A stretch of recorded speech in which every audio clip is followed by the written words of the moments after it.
So they're trying to make the case that Donald Trump is responsible for what happened after he gave his speech that day at the Capitol. Can you explain to me how the guy that authorized 20,000 or up to 20,000 National Guard troops is responsible for a riot that he was clearly trying to prevent? Because I think anybody with common sense would recognize that if those troops were there at the Capitol, January 6th never happens. Hey everybody, I'm Maz Jobrani, and so is that. So, I was driving in my car and I heard a Trump supporter screaming about how this January 6th committee is a sham and how Trump had wanted to originally send 20,000 National Guard troops to the Capitol, but Nancy Pelosi had denied it. And I heard that, I go, what the hell is this person talking about? It was very confusing. I didn't even know what they were talking about because my knowledge I know about the National Guard, I know that the president controls the National Guard, not Nancy Pelosi. So I had to Google it to see what's going on. And lo and behold, when you Google 20,000 National Guards troops by Trump, you get clips of Sean Hannity, Tucker Carlson, a lot of these right-wing media folks.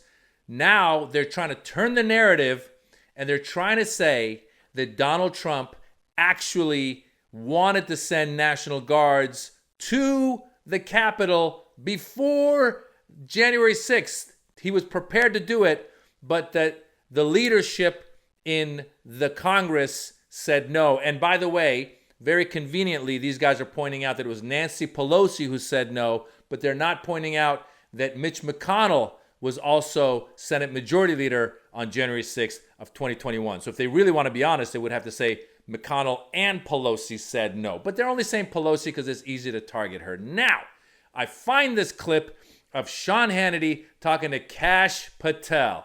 Oi! We were in the Oval Office talking about a very serious national security matter, which is why I remember it so distinctly. It was totally unrelated to January 6th. And then the president brought up January 6th and security protocol measures because they were on top of everyone's mind, given what was out there in the media. And the president said, you have my authorization as a commander-in-chief, you, the Department of Defense, up to 20,000 National Guards men and women. Kash Patel is one of these Trump loyalists. He used to work for Devin Nunes. We should just tell you what kind of person this guy is.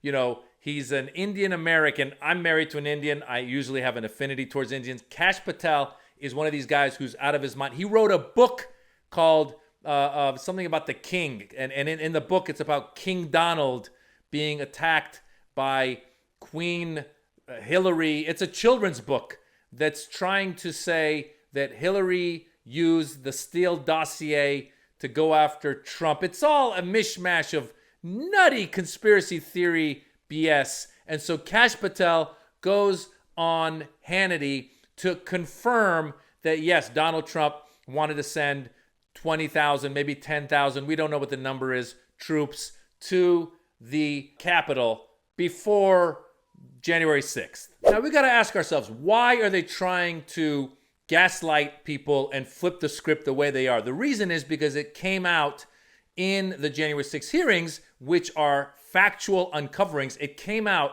that while the Capitol was being attacked, Donald Trump just sat there and watched on television and did not call to get the National Guards there. As a matter of fact, it was Mike Pence who, according to General Milley, Mike Pence was the one who kept calling, saying, send the National Guard. And Trump instead was sitting there just twiddling his thumbs and just watching and saying maybe Mike Pence deserves to be hung, basically. It's nuts.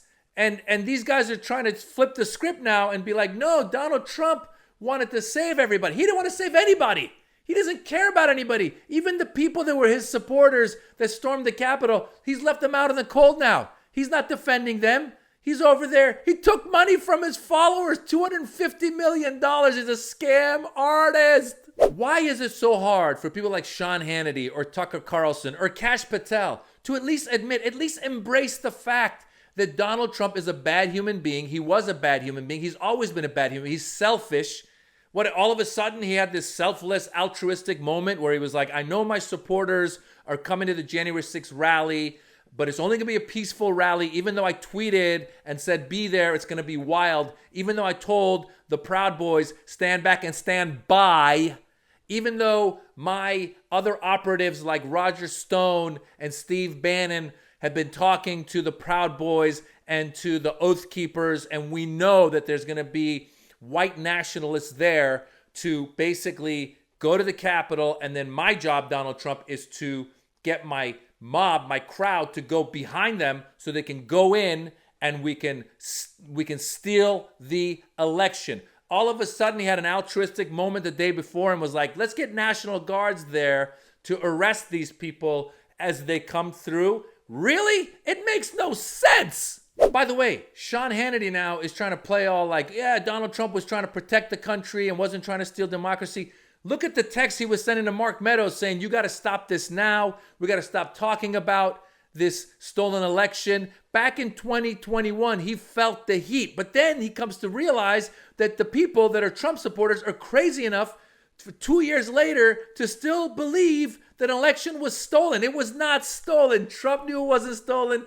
Hannity knows it wasn't stolen. Tucker Carlson knows it wasn't stolen. Kash Patel knows it wasn't stolen. But they're all a bunch of shysters, and they're coming after your money, and don't listen to them. So going all the way back to how this started, that lady who was screaming on the radio saying that Trump wanted to send 20,000 troops to the Capitol to protect Congress. Lady, wake up. That did not happen. In passing, he mentioned to Kash Patel and his acting Secretary of Defense that tomorrow, meaning this was, I think, January 5th, he said tomorrow there's going to be a lot of people there, and they brought up the idea of National Guards. They said, you need at least 10,000. He was trying to be hyperbolic. He was trying to brag about his crowd size more than being concerned about defending members of Congress. If Trump had actually asked for 10,000 troops to be there defending Congress, or 20,000, or whatever number they're throwing around, or whatever number Trump keeps saying he threw out there, that would mean that he actually wanted to defend Nancy Pelosi. Ask yourself a question, Trump followers. Do you think Donald Trump would want to protect Nancy Pelosi? Do you think Donald Trump would want to protect Mike Pence? No, he wanted to intimidate them, and he almost got them killed along with other members of Congress, and he did get police killed that day. He got some of his own followers killed that day, and the fact that you guys continue to live in denial is sad, sad, sad. Wake up. He took your money. He took your democracy. Now what? Wake up, Kash Patel, with your stupid children's book, King Donald. Get out of here. Get a life. Oh, God.